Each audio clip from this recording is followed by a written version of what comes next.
welcome to another installment of Free Money NFL Week 6 edition. We had another good week fantasy-wise. Unfortunately, we had our first loss on the betting side, but as I say, last week we took an L. This week we bounced back, so let's get right into it. On the fantasy side, start Ryan Fitzpatrick. He's playing the Jets this week, and that's a good matchup for him. That beautiful bearded maniac has averaged just over 28 fantasy points a game over the last 4 weeks. So he is heating up, and that includes a 27-point effort against the Niners. He's in a good spot to produce numbers like that this week because the Dolphins, they host the Jets, and the Jets defense has allowed 274 passing yards and nearly 19 fantasy points per game to quarterbacks. That includes a 26 points given up to Josh Allen and over 26 to Kyler Murray. What do those three quarterbacks have in common?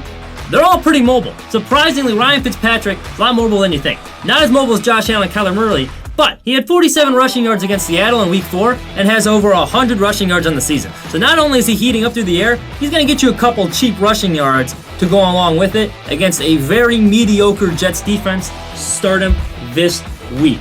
Start James Robinson. It's a repeat appearance for Robinson on this podcast, but the fact of the matter is he's averaging over 18 touches a game and over 100 scrimmage yards per game through 5 weeks. Detroit has struggled to stop opposing running backs. They've allowed an average of 190 total yards and have given up the fourth most fantasy points, 32.6 per game to opposing running backs. And on top of that, they've given up a league high 170 rushing yards per game. So Robinson can get it done on the ground. He can catch a couple balls in the air, and the Detroit defense is not going to be able to do much to stop him. This one's a layup. Start Robinson this week. Start Alexander Mattison. The Vikings have ruled out Dalvin Cook for Week 6, so Madison's going to be the lead back for the Vikings down in Atlanta. The Atlanta defense is awful. They just fired their head coach, Dan Quinn, who's supposedly a defensive-minded coach, but you wouldn't know it by watching him, especially against running backs. The running backs have scored 6 touchdowns and averaged the 6th most fantasy points, 29.3 per game against this Falcons defense, or lack thereof. And Madison topped over 100 yards last week when he didn't even play the full game because Cook initially started it. So this is a Vikings team. They like to run the ball. Madison's a very capable back, so this is a layup this week as well. Start Alexander Mattison. On the receiver side, start Terry McLaurin.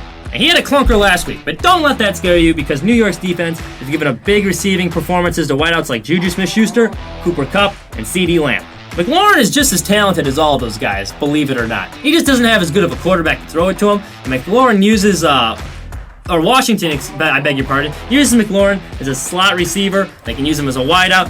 They like to feed him the ball. They really don't have any other options, so stick with McLaurin this weekend, and he will pay off. Finally, start Allen Robinson. The Bears had a long week of practice and trying to fix their offensive woes, so hopefully Nick Foles and him are on the same page.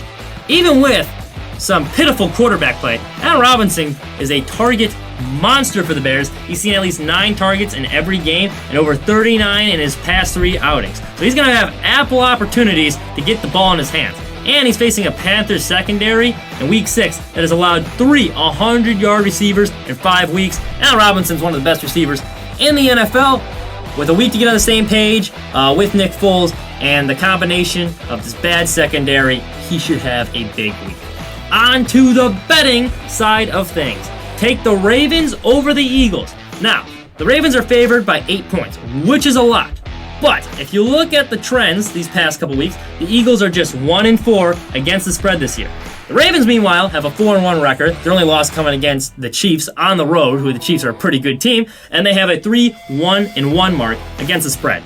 Some of those lines have been huge. They've had some double-digit lines, and they've covered, so they're no stranger to blowing teams out. The Ravens' defense is also elite. They rank 1st in points allowed, 5th in yards per play, and 5th in sacks. They also have forced the 2nd most turnovers in the league. Mixed with Carson Wentz, who's been a turnover monster this year, he has 9 interceptions, which ranks among the top of the NFL. This is a good combo. Carson and Wentz has been horrible this year, and it's only going to get tougher against this defense with Lane Johnson out on the offensive line. So, he's only had 6 touchdown passes and an abysmal 53.2 QBR. The offense is wicked banged up.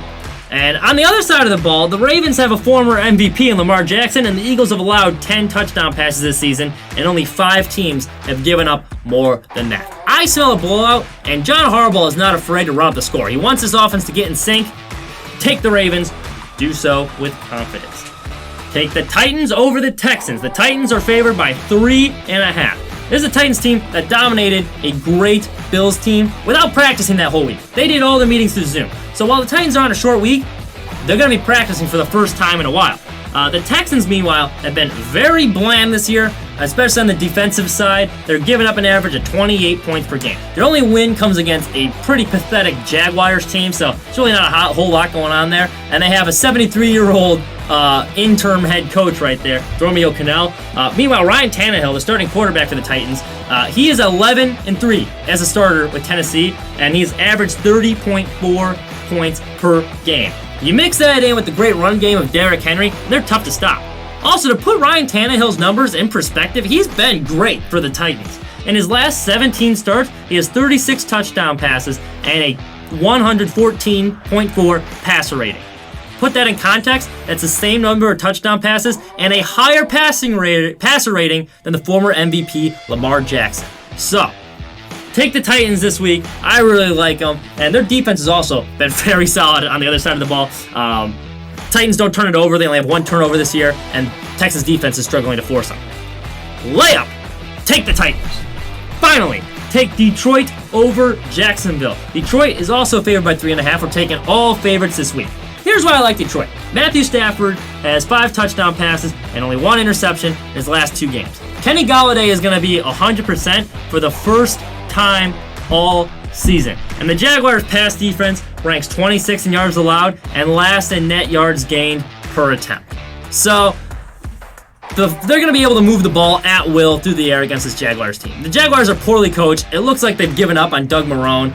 That little game last week they had was quite pathetic. They did some horrible fake punt. It looked like a high school run play. This team's given up. I think Minshew's magic is kind of running out. He's coming back down to earth. And Detroit, fun little fact for you, is 7-1 against the spread coming off a bye week since the start of the 2012 season. Guess what? They're coming off a bye week this week, and I think they should easily cover the 3.5 point spread. Thank you all so much for listening. Make sure to subscribe to the channel or like our videos if you've been enjoying them.